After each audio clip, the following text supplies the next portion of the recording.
Jio హాట్‌స్టార్‌లో star మా కూడా కలిసి ఇప్పటివరకు ఎన్నో ఎక్స్‌పెరిమెంటల్ ఎంటర్‌టైన్‌మెంట్ ఇచ్చారు. ఇప్పుడు ఇంకో కొత్త రకం ఎంటర్‌టైన్‌మెంట్‌ని కూడా జనాల ముందుకు తీసుకురాబోతున్నారు. అదే మ్యాట్ ఫర్ ఈచ్ అదర్. ఇందులో అంటే ఇంకా కొన్ని రోజుల్లోనే స్టార్ట్ అవ్వబోతుంది. దానికి సంబంధించి షూట్ లొకేషన్‌లోనే ప్రస్తుతం ఉన్నాము. అండ్ ఇప్పుడే జడ్జెస్ కూడా మాట్లాడారు. అందులో స్వీటెస్ట్ సాఫ్ట్ స్పోకెన్ లయ గారు కూడా ఉన్నారు జడ్జ్‌గా. సో తను ఎలా ఎక్స్‌పీరియన్స్ చేశారు, అసలు హౌస్‌లో ఏం జరుగుతుందో తన మాటల్లోనే అడిగి తెలుసుకుందాం. కొత్త రియాలిటీ షోలో soft spoken sweetest Laya garu ఎలా ఉండబోతున్నారు?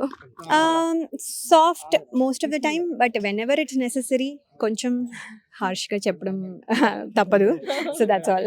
ఓ మై గాడ్, అంటే హార్ష్గా చెప్పడం కష్టం అని అంటున్నారంటే ఎక్కడో హార్ష్గా ఏదో ఉందన్నమాట. చెప్పాల్సి వస్తుంది, అంటే కొన్నిసార్లు వాళ్ళు రియాక్ట్ అయిన బట్టి. ఇప్పుడు మనం చెప్పంగానే వాళ్ళు వెంటనే ఎస్ మ్యామ్ ఐ అండర్స్టాండ్ అన్న తీసుకుంటే మనం చెప్పాల్సిన అవసరం రాదు. కానీ మనము చెప్పేది వాళ్ళకి అర్థం కాకుండా వాళ్ళు అదెందుకు అలాగా అని ఒక ఆర్గ్యుమెంట్కి వచ్చినప్పుడు మనం then we have to stand and say no ఇది అని చెప్పాల్సి వస్తుంది. సో అప్పుడు చెప్పాలి.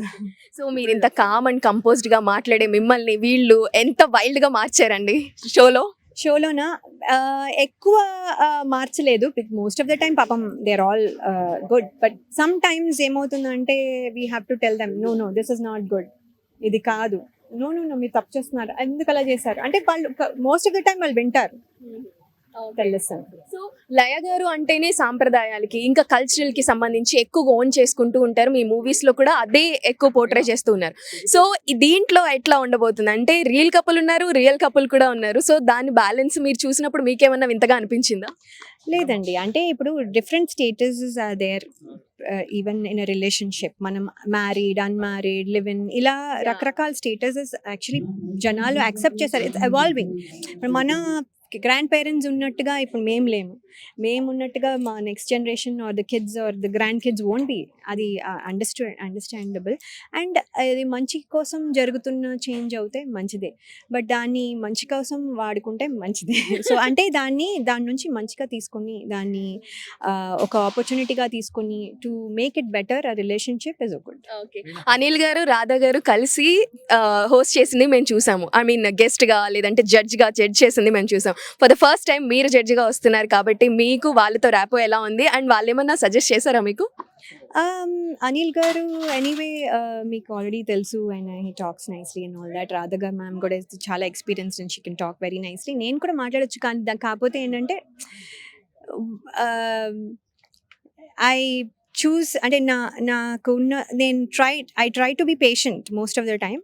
మంచిగా చెప్దాం, మంచిగా చెప్పేది వర్క్ అవ్వకపోతే అప్పుడు then we go to the next level. అంతేగాని ఫస్ట్ అండ్ మళ్ళీ ఊరికనే వాళ్ళని ఏదో ఒకటి జోకులు వేయడం కాకుండా, జోకులు వేసి నేనే నవ్వేస్తూ ఉంటాను. అంటే బికాస్ అంటే వాళ్ళు మళ్ళీ ఫీల్ అవుతారేమో అని అదొక టెన్షన్. అంటే ఊరికనే ఫీల్ అవుతారు. యుఎస్లో కిడ్స్ ఏంటంటే ఏమి అనకుండానే ఫీల్ అవుతారు. మా కిడ్స్ అలా ఫీల్ అవుతారు. సో కొన్నిసార్లు ఆలోచిస్తాను, అంటే వీళ్ళు ఫీల్ అవుతారా, వీళ్ళు పెద్దవాళ్ళు పైగా, సో అని ఒక జస్ట్ కొంచెం ఆలోచించి ఆగుతాను అంతే. Otherwise we have seen made for each other couple, made for each other. కాబట్టి మీకు ఇండస్ట్రీలో made for each other couple అని ఎవరున్నారు? అయ్యో చాలా మంది ఉన్నారండి. Everybody who made it work. అంటే ఐ కాంట్ టెల్, అంటే ఇప్పుడు సడన్గా అడిగితే I'm not able to say. కానీ Chiranjeevi garu and his wife and Mahesh Babu garu and his wife, so many people, అసలు నేను చెప్పలేను. సో దేర్ ఆల్, అంటే ఇప్పుడు నేను చెప్పలేదు కాబట్టి వేరే వాళ్ళు కాదు అని కాదు, బట్ యూనో నాకు డైరెక్ట్గా అది వెంటనే గుర్తొచ్చారు, అంతే చెప్తాను. థ్యాంక్ యూ సో మచ్ అండి. ఆల్ ద బెస్ట్ అండి.